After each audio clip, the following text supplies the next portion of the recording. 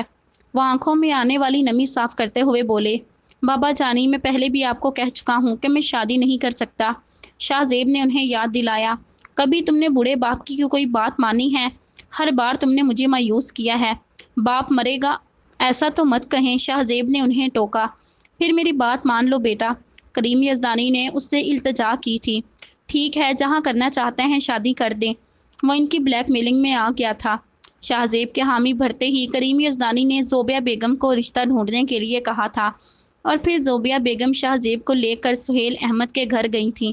شاہ زیب خود کو شادی شدہ ظاہر کرنے کے لیے زیان کو ساتھ لے کر گیا کہ لڑکی والے اپنی کنواری بیٹی کا رشتہ شادی شدہ مرد کو تو بالکل نہیں دیں گے، مگر نتیجہ اس کے برعکس نکلا تھا۔ اس نے رات بہت مشکل سے گزاری اور صبح ہوتے ہی سہیل احمد کے گھر پہنچ گیا۔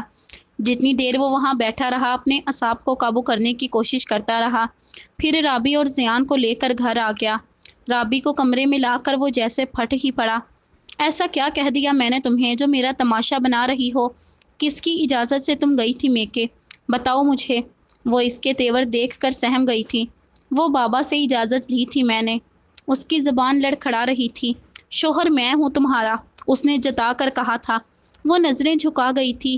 آج کے بعد اگر میری اجازت کے بغیر کمرے سے بھی قدم باہر نکالا تو ٹانگیں توڑ دوں گا، شاہ زیب نے سخت لہجے میں کہہ کر باہر نکل گیا۔ وہ اس کے جانے کے بعد بیڈ پر بیٹھ کر زاروں کی طرح رونا شروع ہو گئی۔ کل ناصرہ بیگم نے بھی اسے کھڑی کھڑی سنا دی تھی، اور اب شاہ زیب نے بھی۔ اس کا رونا بجا تھا۔ ماما آپ رو رہی ہیں؟ زیان کمرے میں آیا تو اسے روتے دیکھ کر گویا ہوا، مگر وہ ہنوز روتی رہی۔ بابا نے ڈانٹا ہے، اس نے اپنے ننھے ننھے ہاتھوں سے اس کے آنسو صاف کیے۔ رابی نے اس بات میں سر ہلایا اور اسے اپنی باہوں میں بھینچ لیا۔ ننھا زیان ہی اسے اپنا ہمدرد لگا تھا۔ وہ اسٹڈی میں بیٹھا تھا جب زیان اندر داخل ہوا۔ بابا جانی میں آپ سے ناراض ہوں، آپ نے ماما کو کیوں ڈانٹا؟ وہ رو رہی تھی۔ زیان نے منہ بسورا۔ تم ماما کے سفارشی بن کر آئے ہو؟ شاہ زیب نے اسے کہا۔ ماما کو سبھی ڈانٹتے ہیں، وہ آنٹی بھی ڈانٹ رہی تھی۔ شاہ زیب کو اس کی باتوں میں دلچسپی پیدا ہو گئی۔ کون سی آنٹی؟ وہی موٹی سی جن کے گھر ہم ماما کو لینے گئے تھے، زیان نے اسے یاد دلایا۔